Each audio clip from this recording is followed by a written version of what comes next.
What does it really mean to lead well when you're running on empty? What happens when the role that once gave you energy now leaves you drained? Welcome back to Leadership Lessons, where we don't just talk about productivity, we talk about people, real leaders, real emotions, real weight. And I teach you how to grow from the inside out. I'm Dr. Fredrick Lee II, and today we're naming something that too many leaders feel but rarely say out loud: burnout. Today's episode is called From Burnout to Balance: Building a Leadership Lifestyle That Doesn't Break You. This is for the leader who can't remember the last time they logged off on time, for the manager who keeps everyone afloat but is sinking inside, for the executive who's tired of pretending they're fine. It's for that employee who can't remember the last time they went on vacation. I mean, you've racked up so much vacation, you've capped it out. You're no longer accruing additional vacation. It's been so long. In this episode, we'll unpack the real research-based signs of burnout before it becomes a breakdown, how emotional intelligence can help you recover without quitting your job, and practical strategies, those change moves that help you build a sustainable rhythm of leadership. You don't have to burn out to be effective. You don't have to break to be respected. Let's talk about what it means to lead from balance, not burnout. Take a breath with me. Let's get into it. Let's start with the truth. Burnout is not weakness. It's actually a warning. It's your body whispering before it screams. It's your mind waving a red flag before it shuts down. It's your spirit saying something's not working here. And that warning is valid. It's important. It's data, not just discomfort. See, according to the World Health Organization, the WHO, burnout is defined as a syndrome resulting from chronic workplace stress that has not been successfully managed. It's not just being tired. It's a condition rooted in persistent, unrelieved strain that begins to wear down your ability to function, connect, and lead effectively. The WHO outlines three core components of burnout: emotional exhaustion. This is a depletion of emotional resources, often accompanied by physical fatigue and mental fog. The next one, depersonalization or cynicism. It's a sense of detachment or negativity towards your work, coworkers, or even the mission that once drove you. And the third one, reduced professional efficacy. It's feeling ineffective, unmotivated, and doubting your own contributions, even when you're technically still performing. But here's the part that doesn't get talked about enough. Burnout doesn't arrive like a lightning strike, right? It doesn't come roaring into the room. It creeps in like a slow leak. You don't wake up one morning and suddenly feel burnout. It's gradual. It's sneaky. It starts in your calendar, seeps into your self-talk, and slowly erodes your sense of joy, clarity, and connection. It shows up as subtle shifts, ones you can easily excuse or ignore until they become your new normal. Let's break down 4 signs that burnout is building in your leadership life, even if you haven't crashed yet. The first one, it's fatigue that doesn't go away. You're getting sleep, but not rest. You may be clocking 6, 7, 8 hours of sleep a night, but still wake up feeling like you've barely recovered. Your mornings feel heavy. Your energy fades by mid-morning. You need caffeine just to get through a meeting. And when you do finally stop, you crash hard. But here's the twist. It's not just physical. It's emotional and cognitive fatigue too. You find yourself struggling to focus, zoning out during conversations, rereading the same sentence 5 times. A 2021 Harvard Business Review report found that 89% of professionals said their work-life balance was worsening, and many reported experiencing continuous partial attention. This is a condition where you're always slightly on, but never fully present. This state of constant low-level stress becomes a baseline for burnout. Number two, you have a loss of joy or motivation. That, that spark you used to feel, it's flickering now, or it's completely gone. Work that once felt meaningful now feels like a checklist. Meetings feel robotic. Even successes are met with a shrug or a hollow thanks. You're not lazy. You're not ungrateful. You're disconnected. Gallup's 2023 State of the Global Workplace revealed that only 23% of employees and just 16% of managers feel engaged at work. The rest are either disengaged or actively struggling. Burnout is a key driver of that disengagement, especially among those leaders who in their roles are expected to hold it all together for everyone else. This emotional disconnection doesn't mean you failed. It means your energy has been drained faster than you can refill it. The third one, emotional detachment. This is when you start pulling back, not just from people, but from passion. You hear yourself saying, "It is what it is. Whatever happens, happens. I just need to get through this week." At first, it sounds like boundaries, but eventually it becomes numbness. This isn't the healthy detachment that allows for strategic decision making. This is the armor you start wearing because caring hurts too much. And when empathy feels dangerous, silence starts to feel safe. But over time, that silence turns inward and you stop asking for help. You stop expressing what you need. You go quiet even when you're suffering. And that isolation, that's burnout, best friend. That's burnout.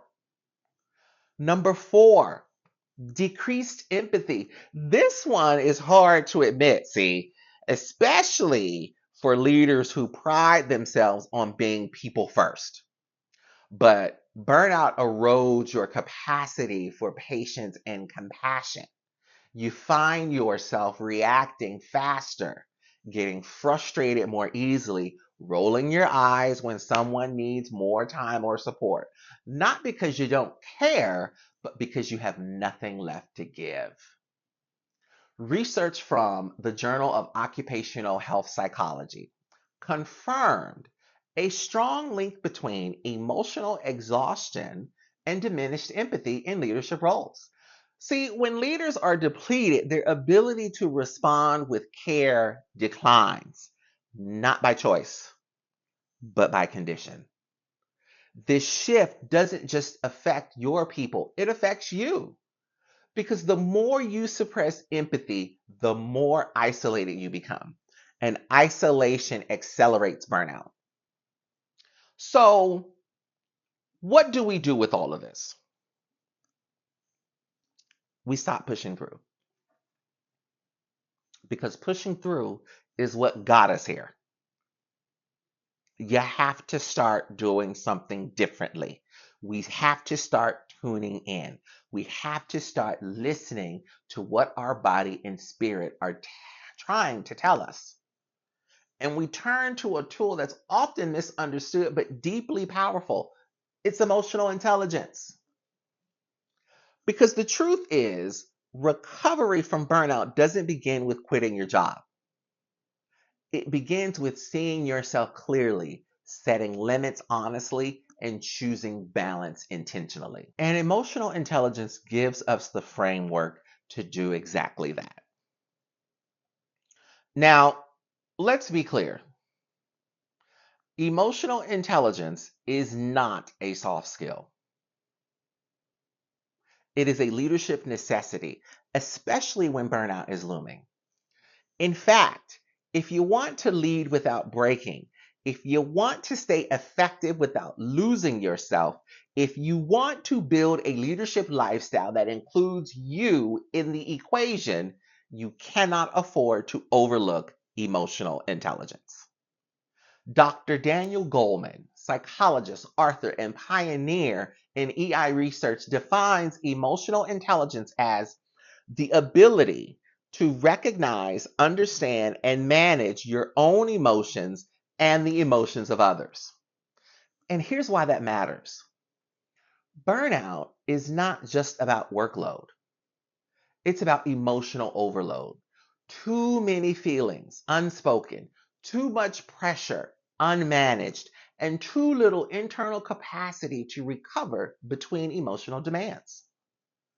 EI gives you the tools to recognize what's happening inside, respond with intention, and make decisions rooted in clarity, not chaos. Let's walk through 4 emotional intelligence competencies that are absolutely essential if you're going to lead out of burnout and into balance.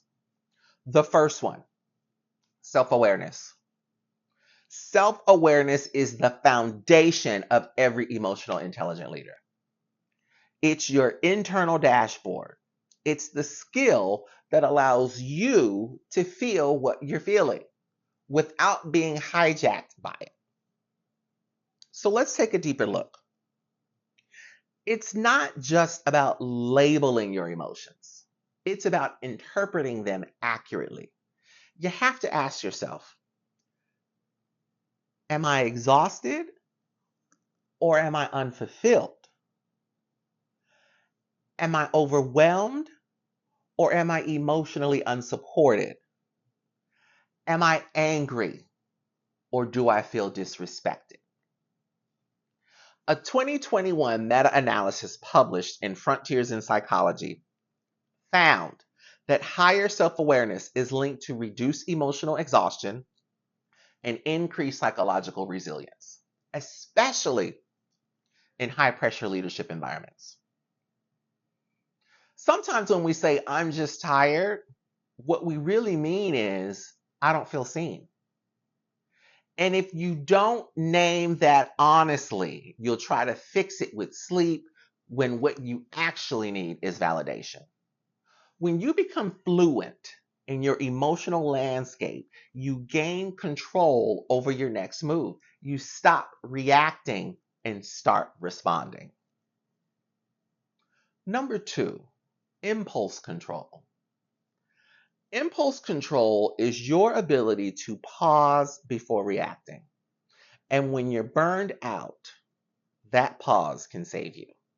Let's face it, burned out leaders often say yes way too quickly. Why is that? Because saying no can feel like failure, guilt, or disappointing someone. So instead, you overfunction. You say yes to that extra meeting. You take on someone else's deadline. You squeeze in another task because you think that's what strong leaders do.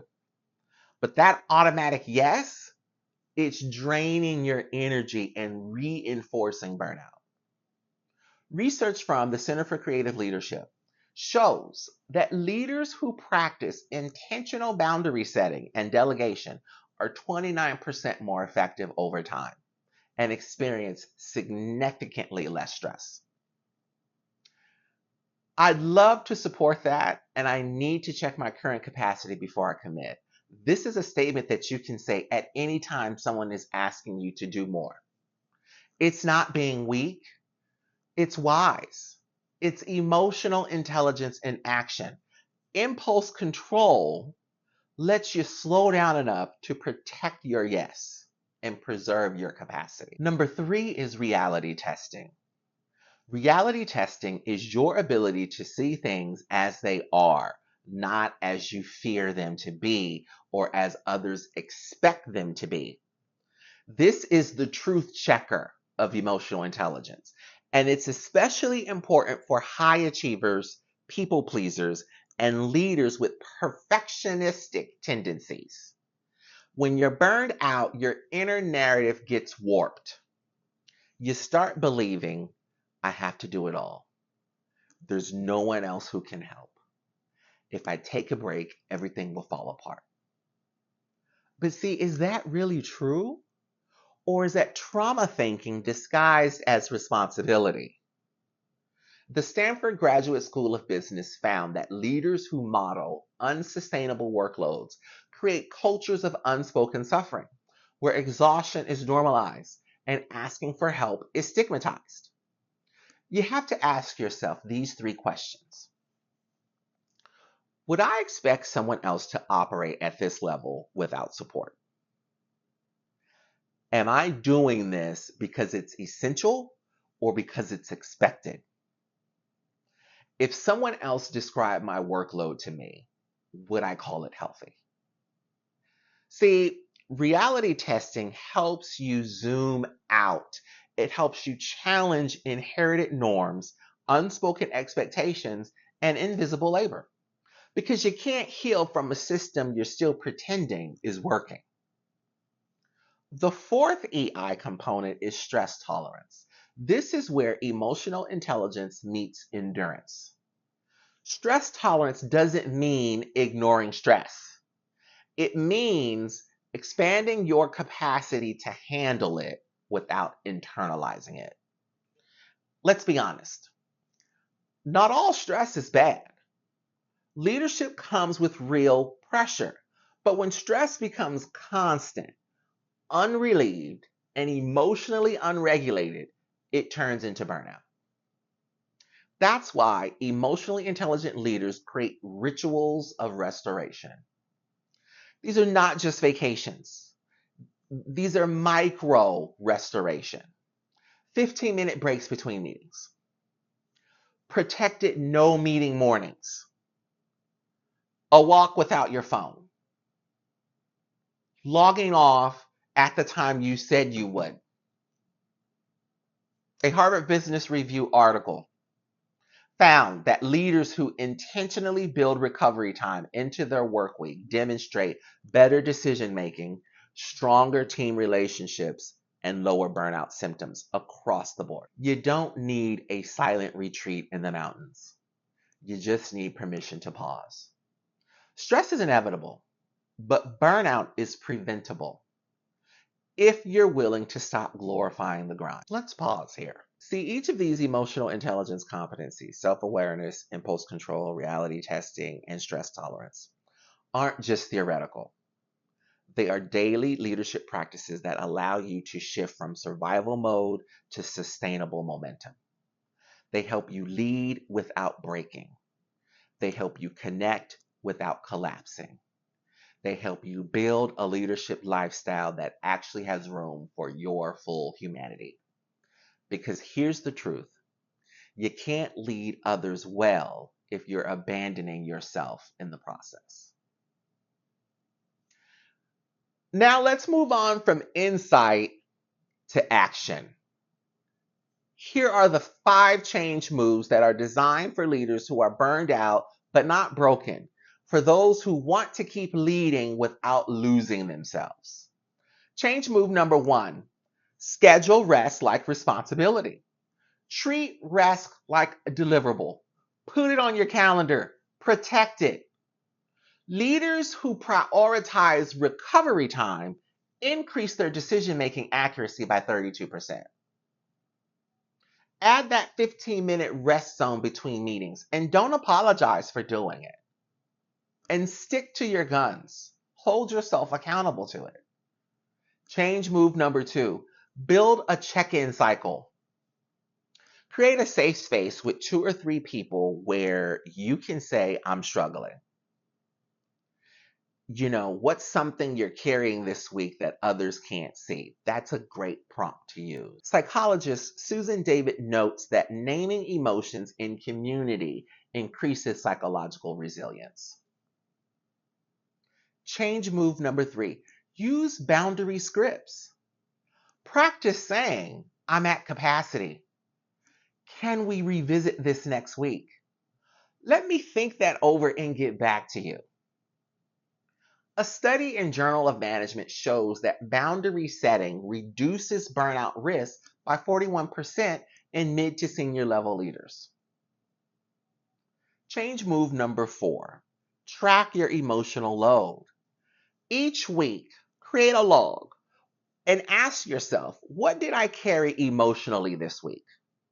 What drained me that's not in my job description? The concept of emotional labor is increasingly recognized in burnout literature. Change move number 5. Reframe asking for help. Asking for help is not a failure, it's leadership. Try saying, I'd love your thoughts on this. Can you take lead while I recover my energy? Stanford research found that leaders who seek help are viewed as more competent, not less, especially when done transparently. So let me say it plainly. You don't have to keep breaking to prove you're strong. You don't have to sacrifice your health to serve your team. And you don't have to lose yourself to lead well. Burnout is not your identity. It's a signal that your systems, your support, and your self-talk all need to shift. And guess what? That shift starts with permission. Permission to pause. Permission to be tired. And permission to build a leadership life that actually includes you in it. If this episode spoke to you, share it with another leader who needs this reminder. Subscribe on Apple, Spotify, Amazon, or wherever you get your podcast. And coming up next, a bonus episode. Are EQ skills really soft skills? We're breaking down the myth that emotional intelligence is optional and showing you how it drives everything from retention to resilience. Until then, be well, be whole, and lead like your well-being matters, because it absolutely does. I'm Dr. Fredrick Lee II, and this has been your leadership lesson. See you next time.